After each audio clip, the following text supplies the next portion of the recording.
अवयव अवयव करेंगे तो मनुष्याणाम क्षत्रिय हो जाएगा।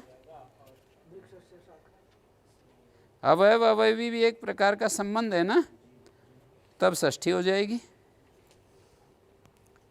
हाँ, तो इसलिए बता रहे हैं ये सूत्र विस्तार प्रपंच के लिए।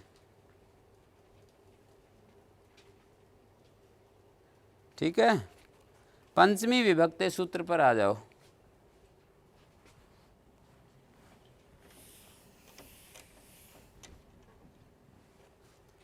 यतश्च निर्धारणमिति वर्तते षष्ठी सप्तम्यपवादो योग।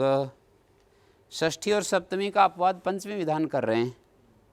विभाग कहते हैं विभक्ति। यहाँ पर वी पूर्वक भज धातु से क्या प्रत्यय है?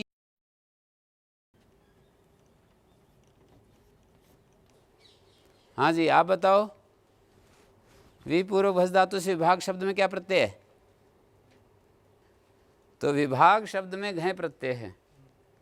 और दूसरा जो है वी पूर्वक भज धातु से विभक्त में क्या प्रत्यय है? तय है। चौकू से जय को ग खरीचे से विभक्त। विभाग और विभक्त एक ही चीज है। हैं? विभाग कहो, विभक्त कहो, विभक्ति कहो, एक ही चीज हो जाएगी जब भाव में प्रत्यय करेंगे ना।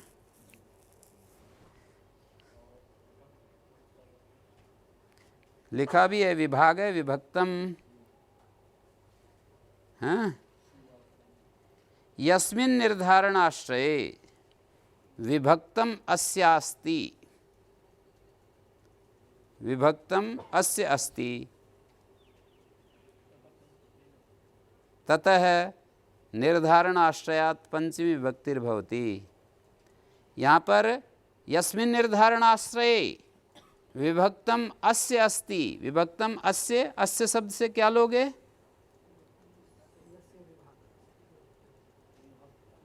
विभक्तम विभागः। विभक्तम का मतलब विभागः। यस्मिन् निर्धारणाश्रय, जिस निर्धारण के आश्रय में, निर्धारण आश्रय से निर्धार्यमाणात्।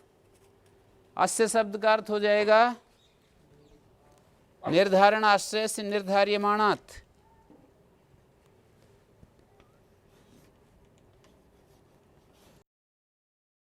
निर्धारणाश्रयस्य निर्धार्यमाणात्। निर्धार्यमाणात् निर्धार्यमाणात्।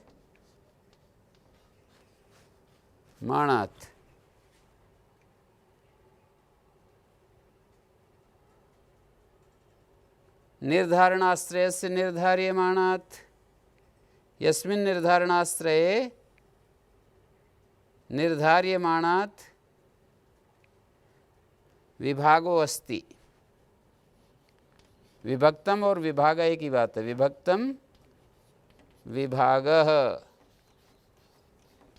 विभागो अस्ति है। जिस निर्धारणाश्रय में निर्धारणाश्रयस्य निर्धार्यमाणात् विभागो अस्ति। निर्धारणाश्रय का निर्धार्यमाण से विभाग है। ततः निर्धारणाश्रयात्, अस्य के ऊपर लिख सकते हो निर्धारणाश्रय से निर्धार्यमाणात्, और ततः पर लिख सकते हो निर्धारणाश्रयात्। निर्धारणाश्रयात् पंचमी विभक्ति भवति।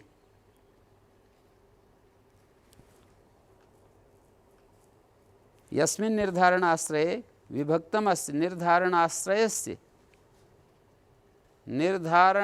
निर्धार्यमाणात् विभागो अस्ति।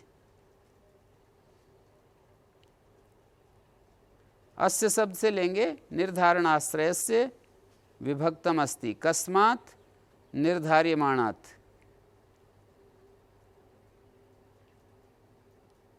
ततः निर्धारणाश्रयात् पंचमी भवति। जैसे उदाहरण है माथुरः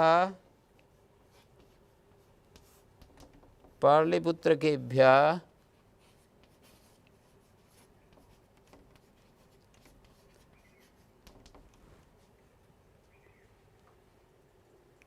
सुकुमार तरह।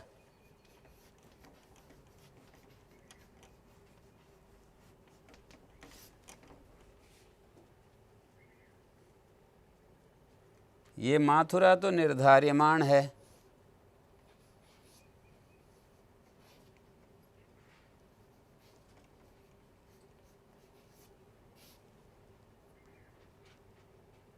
पाटलिपुत्र केभ्यः ये निर्धारणाश्रय है।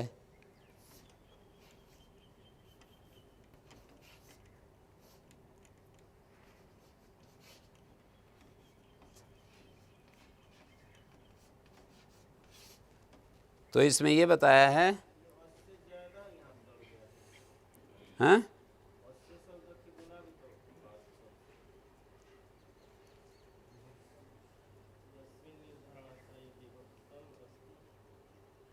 विभक्तम अस्य अस्ति ततः निर्धारणाश्रयात्।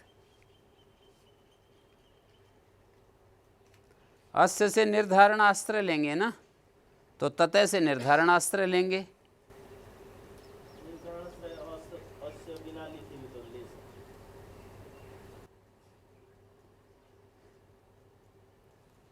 निर्धार्यमाण निर्धारणाश्रय से च विभागे सति निर्धारणम भवति।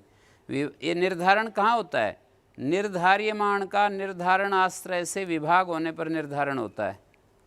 निर्धार्यमाण क्या है? यहाँ पर माथुर है, हैं? और निर्धारण आश्रय क्या है? पाटलिपुत्र है। यतो निर्धार्यते सही निर्धारण आश्रय, जिससे निर्धारण करते हैं वो निर्धारण आश्रय होता है। निर्धारण जिससे करते हैं, निर्धारण का मतलब अलग करना, समुदाय से अलग करना, ये तो निर्धारण है। और जिससे निर्धारण करते हैं वो निर्धारण का आश्रय है। यतो निर्धार्यते स निर्धारण आश्रय। यहाँ पर पाटलिपुत्र से निर्धारण करते हैं, माथुरों को अलग निकालते हैं, पाटलिपुत्र वाले और मथुरा वाले। तो जिससे निर्धारण करते हैं वो तो पाटलिपुत्र का है, और जिसका निर्धारण करते हैं वो निर्धार्यमाण माथुर है। तो ये कह रहे थे जिस निर्धारण आश्रय में, यस्मिन निर्धारण आश्रय, जिस निर्धारण आश्रय में, यहाँ पर यस्मिन निर्धारण आश्रय को खोल करके देंगे तो ये कहेंगे यतो निर्धार्यते सही निर्धारण आश्रय।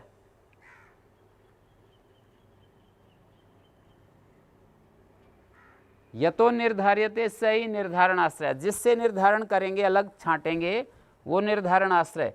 तो यस्मिन निर्धारण आश्रय, जिस निर्धारण के आश्रय में विभाग ही है, न कदाचित सम्मेलनम, विभाग ही है, कभी भी उनमें मिक्सअप नहीं होता है। जैसे काली गायें अधिक दूध देने वाली हैं, कृष्णा गवा गोसु संपन्न क्षीरतमा, ये ऐसा निर्धारण आश्रय और निर्धार्यमाण ऐसा नहीं है कि उनका विभाग ही बना रहे, वो उनके अंदर घुल मिल भी जाती हैं।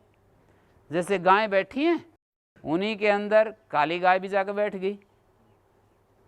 तो ये ऐसा हम नहीं कह सकते इस प्रयोग में। जब हम कहते हैं कि गायों में काली गाय अधिक दूध देने वाली, तो इस सूत्र का विषय नहीं बनेगा, ये पंचमी विभक्ति का विषय नहीं बनेगा, क्योंकि ये ऐसा निर्धारण आश्रय है।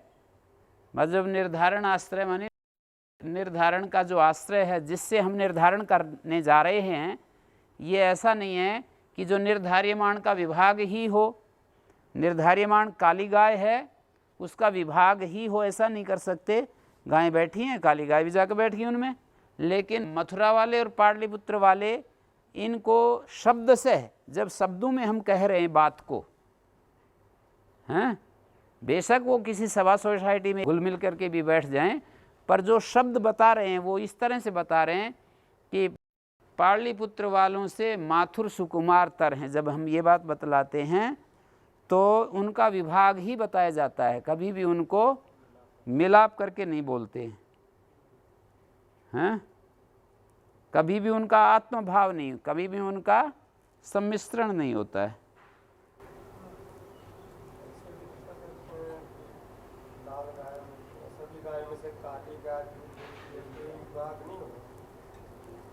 विभाग उसको कहें जिसमें कभी भी सम्मेलन ना हो। तो यहाँ पर मैंने बताया कि माथुर और पाटलिपुत्र वाले प्राणित्वेन अंतर्भावे भी, देखो प्राणी रूप से अंतर्भूत हो रहे हैं तो भी शब्दोपात्त आकार अपेक्षया अनंतर्भावात् विभागः भवति। शब्दोपात्त आकार की अपेक्षा से अनंतर्भाव है, इसलिए विभाग ही है। पद्मंजलि पढ़ रहा था मैं। निर्धार्यमाणस्य निर्धारणाश्रयस्य विभागे सति निर्धारणं भवति। पहली पंक्ति, निर्धारण, निर्धार्यमाण और निर्धारणाश्रय। देखो ये निर्धार्यमाण है माथुर, ये निर्धारणाश्रय है, इनके विभाग होने पर निर्धारण होता है। जब निर्धार्यमाण का निर्धारण आश्रय से विभाग होता है ना, तब ये होता है निर्धारण। तथा सर्वत्र निर्धारण आश्रय विभक्तम अस्ति, सब जगह विभाग है। निर्धारण का जो आश्रय है ना, ये इससे इनका विभाग ही कहलाएगा। सामर्थ्याद अवधारणम आश्रियते, सामर्थ्य से यहाँ उदाहरण लेंगे। यस्मिन निर्धारणाश्रय विभागः न केनचिद आत्मभावा, जिस निर्धारणाश्रय में विभाग ही हो कभी भी आत्मभाव न हो। तेन गवाम कृष्णा इत्यादि, यद्यपि गोमंडलात् कृष्णा गौ पृथक क्रियते। जब हम कहते हैं गवाम कृष्णा संपन्न क्षीरतमा, तो गोमंडल से कृष्ण गाय को अलग कर रहे हैं, फिर भी गवात्मना अंतर्भाव अस्ति न भवति। हैं, गो रूप से, गवात्मना का मतलब गो स्वरूप से अंतर्भाव भी है। उदाहरण तो इस सूत्र के उदाहरण है माथुराणाम पाटलिपुत्रेषु प्राणित्वेन अंतर्भावे भी, कहते प्राणी रूप से अंतर्भाव है। शब्दोपात्त आकार अपेक्षया अनंतर्भावात् विभागः भवति। शब्दोपात्त जो आकार है उसकी अपेक्षा से अनंतर्भाव है। शब्द से जो गृहीत होने वाला, शब्दोपात्त शब्द से गृहीत होने वाला जो आकार है, स्वरूप है। आकार माने स्वरूप, शब्द से गृहीत होने वाला जो स्वरूप है, शब्द जिस बात को कह रहा है। हाँ, शब्दोपात्त आकार अपेक्षा अनंतर्भावात् विभागः भवति। इसलिए सूत्रकार का प्रत्याख्यातम च एतत् सूत्रमापादान प्रकरणे बुद्ध्या समीहितेकत्वात् पंचालान कुरुभिः पृथक यदा विभजते वक्ता तदा अपाय प्रतीयते। सूत्र का खंडन भी कर दिया। कहते हैं बुद्धि से समीहित एकत्वात्, जब एक रूप से जब वो देख रहा है पंचाल लोगों को और कुरु लोगों को, जब उनको समीहित एकत्वात्, अभीष्ट एकत्वात्, जब अपने बुद्धि से एकत्व करके पंचालों को कुरु लोगों के साथ, कुरुओं से पंचालों को जब अलग करता है तब अपाय प्रतीत होता है। पंचालान कुरु भी पृथक यदा विभजते पृथक कुरुते, तब वक्ता ऐसा करता है तो अपाय प्रतीत होता है। ये जो है सुकुमार तरा, यहाँ पर तरप प्रत्यय हो रहा है, द्विवचन विभज्योपपदे, उसमें कहा है द्विवचन उपपद हो और विभज्य उपपद हो, तो फिर क्या होता है, तरप प्रत्यय होता है। तो यहाँ पर मेरे को ये बतलाओ कि विभज्य उपपद क्या है। विभज्य उपपद जब आप कहोगे तो विभज्य उपपद क्या है ये बतलाओ इस वाक्य में। क्या विभज्य है? विभक्तव्य। विभज्य माने विभक्तव्य। क्या है यहाँ विभक्तव्य उपपद? विभज्य उपपद माने विभक्तव्य उपपद। यहाँ माथुर विभक्तव्य उपपद है। विभज्य उपपद रहते सुकुमार शब्द से तरप हो गया, हैं? पाटलिपुत्र के उपपद रहते सुकुमार शब्द से तरप हो गया। पाटलिपुत्र वालों से माथुर सुकुमार तरें।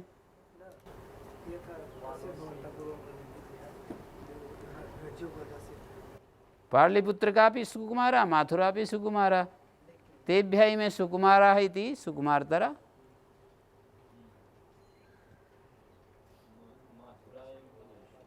हाँ,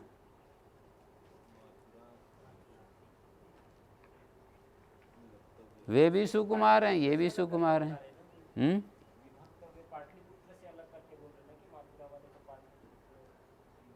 पृथक कर्तव्य। हाँ, क्या सुकुमारतरा माथुरा संति, किससे इनको अलग किया जा रहा है? पाटलिपुत्रक। तो विभज्य उपपद तो पाटलिपुत्र की कहलाएंगे फिर। तो आगे देखिए, साधु निपुणाभ्याम अर्चायाम सप्तम्य प्रत्यय। साधु निपुणिताभ्याम योगे, इन शब्दों के योग में अर्चागम्यमान होने पर सप्तमी विभक्ति हो जाती है। नचेत प्रति प्रयुज्यते, अप्रत्यय, प्रति का प्रयोग ना हो। निर्धारणाश्रय जो है यहाँ पर, जो है ये बताया ना मैंने, यतो निर्धार्यते, वो निर्धारणाश्रय है, और वहाँ विभक्त पृथक कर्तव्य। पाटलिपुत्रक से हम इनको अलग कर रहे हैं, माथुर लोगों को।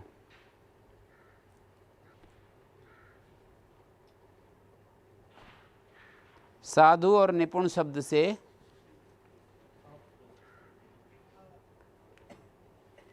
मातरी साधु पितरी साधु, मातरी निपुणा पितरी निपुणा।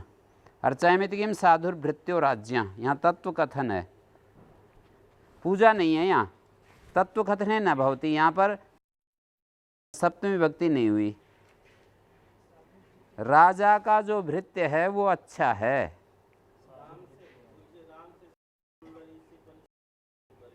क्या?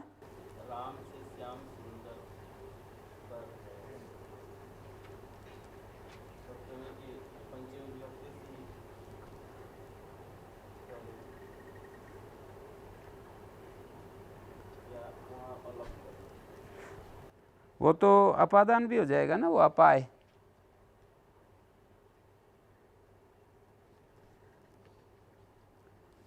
अपाय हो रहा है ना, पंचमी विभक्ति का तो खंडन हो रहा है ना, उसी सूत्र से ही मान लेते हैं, वो जो ध्रुव अपाय पादानम।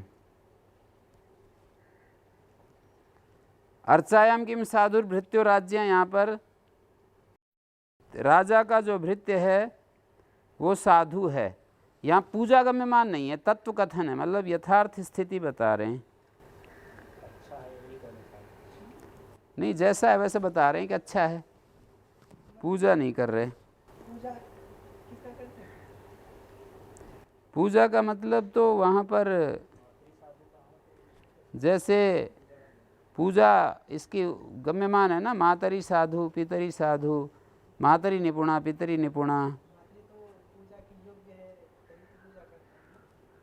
हाँ, तो ये तो ठीक हो गया, पर यहाँ जब इसका प्रत्युदाहरण दिया गया है ना, साधुर्भृत्यो राज्ञा, राजा का जो पुत्र है वो साधु है। पहले भी ये उदाहरण आ चुका है ना।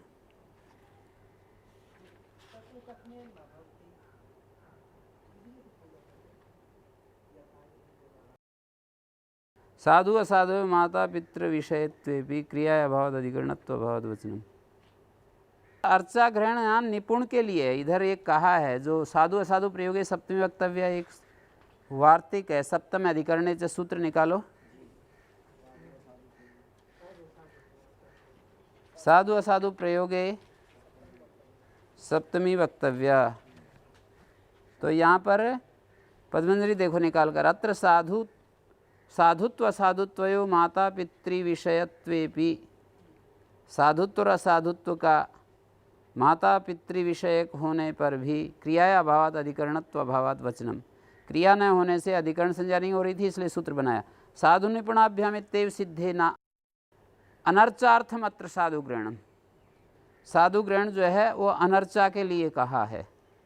तेन तत्व कथने भी भवति, इसलिए तत्व कथन में भी सप्तमी हो जाती है। साधुर देवदत्तो मातरी या साधु पितरी।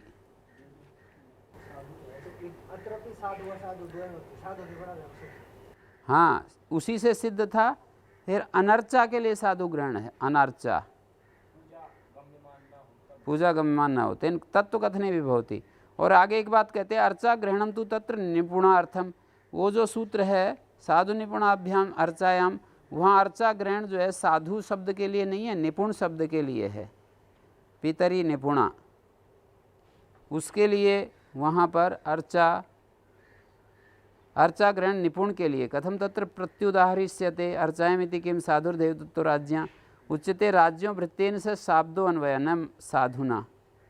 राजा का भृत्य के साथ शाब्द अन्वय है, न कि साधु के साथ। राज्यां भृत्या स साधु, राजा का जो भृत्य है वो साधु है। तो यहाँ साधु का अन्वय राजा के साथ नहीं है। राजा का जो भृत्य है ना जी, वो साधु है, तो भृत्य का अन्वय राजा से हो गया और फिर साधु। राजा के प्रति साधु है भृत्य, ऐसा नहीं कह रहे। भृत्य नौकर जो है राजा के प्रति साधु है, ऐसा नहीं कह रहे। राजा का नौकर जो है वो किसके प्रति साधु है ये नहीं बताया जा रहा। राजा का जो भृत्य है वो साधु है किसी के प्रति, अपने माँ के प्रति, पिता के प्रति या किसी के प्रति प्रसंगवश। राजा का जो नौकर है वो साधु है, अच्छा है लोगों के प्रति, ऐसा बताया जा रहा है।